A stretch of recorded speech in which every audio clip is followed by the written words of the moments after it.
going extremely well. Welcome to Coder to Developer, a Tekpub free series. And in this series, we take a look at Mike Gunderloy's classic Coder to Developer, and we update the concepts and ideas to 2009. And this is part 3. We talk about organization and how you would run a project when you become the lead developer. I'm going to go into things such as project process and what various processes are, talk about architecture a little bit, and also dive deep into the philosophies and the motives of running a project.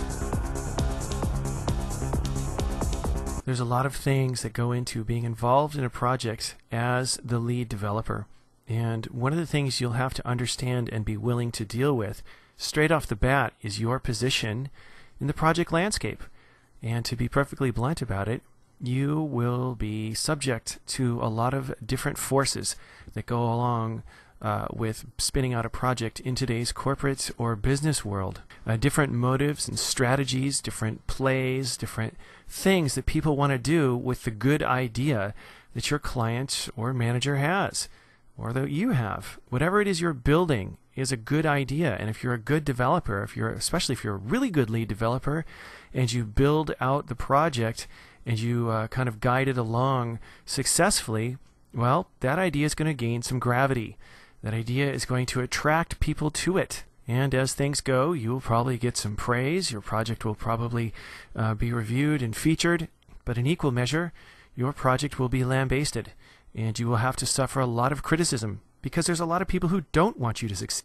And these are usually the people who are threatened by the good idea. So you can resolve this all down into a basic human effort as we try and spin up something out of nothing. And in that, we have the lifelong struggle, the age-old struggle, I should say, of balancing time versus quality to reach the maximum amount of value. Blizzard is well known for taking its time. It doesn't have to rush anything out the door. It prefers instead to take its time. It might be a year, sometimes 2 years late on delivery. However, it consistently delivers the best games in the industry. In fact, its latest game is the biggest game ever made. And the reason that it is so successful is because of its quality. It took an extra year and a few months to make the World of Warcraft. People waited and waited and waited and waited. A couple people started to give up, but Blizzard ignored everything that they said. And they put out what a lot of people liken to a masterpiece. The game is just top-notch. It's also one of my favorite games. A lot of people don't really care for the game. They don't like massive online games, and that's fine. But one of the things that quality buys you is it buys loyalty and it buys longevity. Windows Vista is probably, when it was released, the most horrible operating system ever created. That's not just my opinion. That has been written about everywhere. But it doesn't really matter. What ended up happening is it made Microsoft a lot of money, and they were able to improve it over time, so it got to a point where it was acceptable. Now, they're still taking a lot of heat for the Vista operating system, but now they've just come out with Windows 7. A lot of people argue that this is what Vista is supposed to have been. Could be. But now they've got quality. They have also got time to market. So who's the fool here? The ones that make the money? The ones that pad their bottom line? Or the ones that take forever and do the same thing? Well, see, it's up to you to understand the motivation that this guy has. Because he's going to tell you straight off the bat, I need this out the door. Time to market. Got to ship it. Got to get her done. He's not going to really talk too much about the quality of the thing that you build. That's going to be up to you. Because ultimately what you want to avoid are these guys, upset customers. Because when the customers get upset, the product that you create, the application you create, is going to take a beating. And all of a sudden, Mr. Happy Client is going to look at you and say, well, wait a minute, I thought you were good. Can you bring in some help to make this better? Maybe I should go find someone else. So you have to understand that that tightrope is always there. Even if the client tells you, I need it now, I want it now, we have to ship it now, what the assumption is that you're going to build in the balance between time and quality. How in the world are you going to create something that delivers on both fronts in short order? And that brings us to the first point, which is know what you're building and why you're building it. Engage with the client. Understand thoroughly the good idea. You're going to need to do that. You're going to need to be a partner with them and make sure that you sit with them and crawl inside their brain and understand, what is it we're doing here? Why are we doing it? What do we hope to get out of it? Lay those things down. Make sure that you're motivated by the idea. If you're not, there's something wrong. And you could be a professional about it, and you could say, well, my client wants me to do this. That's what I'm going to do. That's not good enough. If you want to be successful, if you want to be top-notch, top of the field, you have to buy into the idea. And frankly, if you don't, well, you're probably better off not doing it.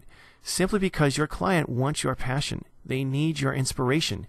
Your inspiration is going to guide you to some really good decisions for super high quality. Maybe you'll come up with an idea that they didn't think of. That's happened to me a lot of times. And it just makes you more of an asset to them and a bigger reason to keep you around, especially when things go wrong. If you work for a large company or a corporation or a big development house, you've probably heard the term big design up front. If you're just out of college, chances are your professors used a version of this when planning software projects. If you're lucky, they might have shown you a few other techniques, agile techniques. But what I want to do is I want to start with the most common project process, the most common way that a lead developer will execute a project plan, and that is called big design up front. And a quick summary of BDUF, as a lot of people call it, is that you painstakingly create a plan in the same way that a builder might build out blueprints with every single aspect and behavior of what it is you're building. I've been on projects before where we've used something like this, and the plan actually took 60 to 70% longer than the actual execution of the code. And that's because we build screens right into the plan. I'm not kidding you when I tell you that the plan was 530 pages long, and we stuck to it because we had to. We used what's called the waterfall approach, and what that basically means is you start with a series of requirements, then you move into designing the application, you build the application, you test it, and then deliver it. It is a single pass process, and every phase is very strongly orchestrated. And overall, you have this thing called the plan of record, and you usually cannot deviate from this plan. For a lot of people, this is a little bit too strict. You don't really care for it, particularly because it's built on the concept of meetings, getting together to make sure everyone, I'm sure you've heard this before, is on the same page of the plan. This kind of thing definitely fits into a larger corporation where speed and design time don't really need to move at that quick of a pace. And I'm sure you've heard the term before. If you haven't, this is basically the anti-big design up front. Agile focuses on the idea of embracing change. Big design up front doesn't like it. To try and change course with big design up front, you have to change the plan. That means redrafting, making sure you get everybody in the team together, and it doesn't ripple through and break things in the project plan. Whereas in an agile process, you embrace it. In fact, you use change to your own benefit. It has these groovy meeting styles called scrums, taken from rugby, of course, where everybody gets together and in rapid-fire succession every single morning just blasts out what they're working on, and then everybody just kind of goes back to work. These meetings are supposed to take, 10 to 15 minutes. Each person has 30 seconds or so to just kind of spit out what they're doing, and conversation is actually discouraged. They also have these things called stand-up meetings, the idea being that if you have to stand through a meeting, you're less likely to bring up the things that derail meetings and drum beating and all those other things. Now, I'm sure if you've sat through meetings before, you hate them. I know I do. But these are all just practices. I mean, how does the overall Agile thing work? And the best I can sum it up is that Agile is organic. It takes an idea and it grows it using kind of evolutionary process. Through these things called iteration cycles. And you can think of iterations as almost generations of mutations of your product. So you start small, you get a really, really small spec together, and then you deliver it. And every time you deliver an iteration, it's supposed to be functional and working. In the beginning, it's not going to be terribly functional. It might just have a few little things to it, such as log in with OpenID. I want to view a list of products, blah, blah, blah, blah, blah. But when the iteration is done, will those things better work as expected? And when you take all these iterations and you mash them together into, well, one big amorphous mass, that is what's called the final application. And you iterate and you keep iterating and you basically evolve the application based on customer feedback, based on lots of demos, based on hands-on use, and you give the client exactly what they want. Not based on upfront meetings, not based on sitting through endless amounts of arm waving, but actually through usage. So to sum it all up, you could probably think of big design upfront as being just a bit more robotic and mechanized versus that of its counterpart, agile, which is definitely more organic. Now, on one hand, you never know what's going to come out of that petri dish. It could come out and it could eat your head. Versus the robot, well, you kind of know what it's going to do, but getting it to that point to do what you want is a lot of work. There's definitely goods and bads to both practices, big design up front and agile. It's up to you and your client, of course, to pick which one works for you. A lot of times the client's just going to say, well, whatever works. Just let me know how things are going. And that's a good hands-off client. Other clients might be a little bit more strong with it. They might say, I don't feel comfortable with this agile thing. I hear it's new and untried. And if that's the case and you're an agile person, well, you've got some negotiations to do. Otherwise, if you have a choice and you don't really know which one to pick, my personal favorite, I like to lean a little bit more towards agile practices. But by and large, I just kind of give the client what they want. If they want to know a certain plan length, what are you going to do in the next month? What are you going to do in the next 2 weeks? When can I expect delivery? Well, that's what I tell them. That's what I give them. And I kind of keep my process internal. I engage with the client as much as I possibly can, of course, but I keep what I do sort of under my own roof. That is a luxury I have of being an independent contractor. Now, if you work in a big company like I did at Microsoft, maybe you'll be lucky enough to have a lead engineer who's willing to try something new. Now, in my case, I worked on a team where we did an agile practice. Microsoft is not necessarily an agile company, but we were given free rein by our managers to run the project as we saw fit. They basically said, just turn out good stuff. That's really what they said to us. So you can find yourself in all kinds of different situations. Just make sure you communicate. You've heard me say that before. Communicate with your client so that they understand what it is you're doing by when.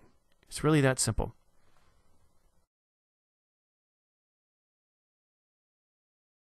You've got your project process down. Your client thinks you are a star because you are communicating with him.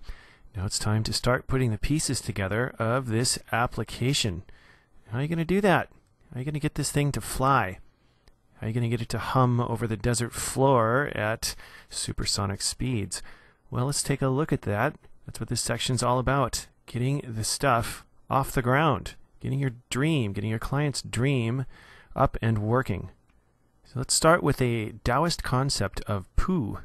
Pu is the concept of the uncarved block, the innocent kind of beginning of all things that you eventually shape into, well, what it's supposed to become. In this case, this is your client's elevator pitch. This is the client's idea. This is the thing that you're going to turn into a shining, awesome, super Wemedyne application. So let's take a look at that at a little bit more of a simplistic level. It's a nice square idea, this elevator pitch. It is easily packaged and delivered and planted in someone's brain. You get it.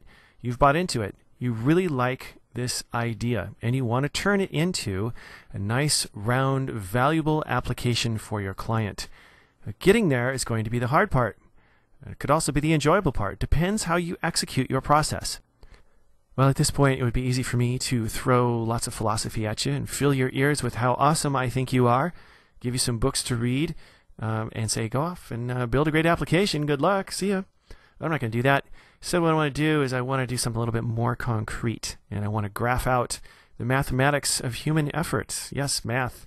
I think math explains a lot, at least in simple summary form. So what I want to do is I want to use math, and I want to take this square and turn it into this circle, which hopefully you remember from college that a circle is just, well, a bunch of flat sides jammed together. to the point where you can't perceive the flat sides. So any circle, any perfectly rounded circle is going to have flat sides if you look close enough. So what we need to do is we need to get out our super Wemidine chisel. You need to take that square and start lopping off the sides. And if we get started and start pounding on that square, the first thing that we're going to be able to do is probably pound out, well, an octagon. 4 sides are now 8. That's a 100% change in one day. That's exciting. So your client's going to see this and say, woohoo, wow, first demo, man, I can start to see the circle form. That's great. And you kind of continue on, and well, the next demo might not go as well because this is the second day's demo. You can do 4 sides a day, and well, instead of doing 8 or 100% change, you have done 12, just added 4 more sides. Your client says, well, that's great. What do you think? Can we keep up that same pace? Because I've kind of adjusted my timeline here. Told people we'd be ready early. Oh boy. Well, that's how clients are. All right, well, as time goes by, 8 sides are now 4,096. Your client has gotten used to the slowing of the pace, although he doesn't understand it. He thinks, well, he thinks that you should have delivered this application a while ago. You keep telling him, well, I'm trying, man. This is hard work. Well, I know it's hard work, but I thought you were a rock star. This is why I hired you. Well, okay, whatever. So you're at the point now where it's pretty much looking like a circle to you. Works on your machine. Delivery. Delivery is the hardest possible thing you can do in any project, pushing something live. There are 1,000 concerns flying around. Most often, the thing you discuss is whether it is done. You're going to be pushing and shaving scope. You're going to be telling your client, that's got to go. I can't fit that in. Your client's going to keep throwing changes at you. For every change you tell him he can't make, I guarantee you he's going to add 2 more. It's just human nature, and it's what it is. And this is part of you becoming a lead developer, is anticipating this. So if we take a look at the lifetime here, let's just kind of recap what we've just gone through with our chisel and our squares and circles. Taken the elevator pitch and lopped off some sides over time, turned it into a circle, and eventually we're going to ship it. And, I can't think of a better metaphor than a circle and how round and perfect a circle is. I mean, is it perfectly round? Is it ovoid? Are there any flat sides or fractures in it that could cause it to break? Well, it's a discussion you're going to need to have with your client. It's an ongoing thing. When do you involve them? How's your architecture going to change and handle to make sure that that circle is nice and round? Shipping something is terribly difficult, especially when you take into consideration the quality/time curve we talked about previously. If we want to get a little bit more visual about this, we can graph it using Excel. Remember, I was telling you, use Excel, man. People understand Excel. So let's do that in terms of percentage change over time. So if you remember, we were able to make 100% change to the number of sides to our square in one day. We went from 4 to 8. That was easy enough. Well, on the second day, we were only able to go from 8 to 12, and then 12 to 16, and so on and so on and so on. And that makes what's called an asymptotic curve.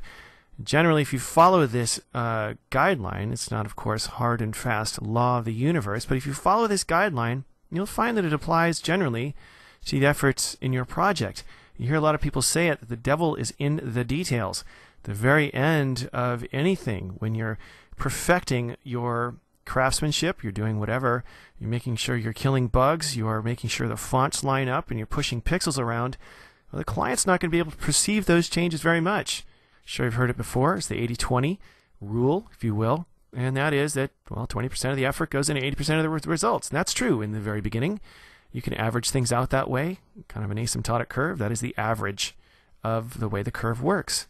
Well, you can reverse this as well, because it's also got to be true if it's reversed, which is that 20% of the results come from 80% of the effort. Well, that is the high end of the curve. Devil's in the details. You put the most effort into the final phase, perfecting this thing. So it's not exactly fair to think of the Pareto principle as a linear thing in the project, because you're delivering far more than code and bugs in an application. You are delivering an experience, something to keep in mind. That experience is highly subjective. The more time you spend at the end honing and crafting and detailing what you're doing, the higher impact it's going to have. The quality is what is built in at the end, the quality of the user experience. That Pareto principle does not take into account the usability and the impression the application gives, the kind of the buy-in from the user. In terms of the client charting my effort over time, sure it does. Of course it does. It applies great. Because what they're likely going to say to you is, hey, you know what? When you're working on this, well, I want you to appreciate the fact that 20% of the code delivers 80% of the bugs. Now, that could be true. You as a lead developer, you have some good tricks up your sleeve that are going to help you deliver high quality software that can change and can tweak and can be updatable without the bugs. Because the last thing you want to do is, as I said before, you don't want to get to the end where you've taken that square stone block, you've turned it into this awesome stone ball, and you're kind of honing one little part of it, you're scrubbing out a little rough edge, and all of a sudden you realize a crack that runs all the way down through the middle. And if you keep pushing and you keep tweaking this thing, it will break in half. And it's very much analogous to the way a poorly coded project works. If you have fissures and imperfections in your code, the more likely it is you're not going to be able to tweak and change it. Understanding this curve of human effort, this Pareto principle, allows you to be a better artist, a better craftsman with the software that you create. Because a good artist understands that the canvas is always mutable. It's always changeable. You can't really mess it up. It just grows. But you certainly don't want to do something to the canvas that's going to prohibit you from changing your painting as your mood or as the mood of the project changes. It's all about working and reworking and applying and changing and maintaining. It brings me to one of the major points that I want to bring up about architecture, and that is you will change your application. Some parts of it you will completely rebuild. What you don't want to do is you don't want to leave your tools and all the parts laying all over the floor so you trip on them and kick them into the corner. You kind of have to stay organized with your architecture in the same way that you're staying organized with your client. Well, at this point it seems logical that I would dive into different architectural principles and to show you different ways that you can loosen up your application and make sure that it can adapt to change and being rebuilt in the future. Unfortunately, each one of the things that I can bring up, well, it deserves its own screencast by far, and in fact will get its own. Things like the repository pattern, law of Demeter, single responsibility principle, various gang of four patterns that you're going to be reading about. Well, each one of those things is going to be covered in our concept series, which is also free. So please keep an eye on those. In addition, later episodes in the Coder to Developer series will be devoted to things like, well, as I mentioned before, big picture coding, different patterns you can use, like the state pattern. We're going to talk about unit testing, TDD, BDD, and all those things that are sort of agile practices that allow you to build quality into your code. I'm going to devote whole episodes to that in Coder to Developer. And I can't emphasize enough good communication, although I'm trying. Good communication is the hallmark of any good project lead, especially a developer lead. Go out of your way to make it happen, to set expectations and make sure your client always thinks you're a rock star. Talked about different project processes like big design up front and agile. And we talked about good communication again, went over the mathematics of human effort, and finally you're listening to me talk about good communication one more time. Hopefully if you take nothing away other than good communication from this episode, I have won. Anyway, thanks for watching. The next episode will be all about source control, your choices of source control, why you should use it, when you should use it, how you can use it in a team, and so on. If you have any comments, as always, send me an email or you can leave a comment right here. Thanks for watching.